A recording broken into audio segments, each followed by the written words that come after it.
ini kami kelas 3 Haflah. Haflah apa? Haflah makan-makan ayam makan.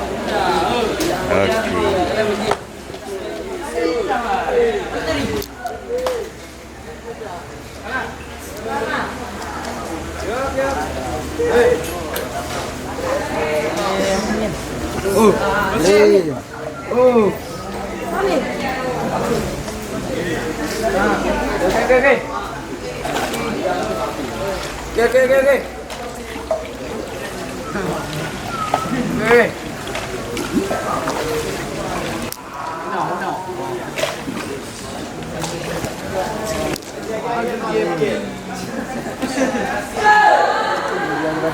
Ambil sentong lagi. Ada sentong lagi tak, Kak? Ada ni. Ada lagi, jom tadi. Ada ambil. Sepanggil. Main.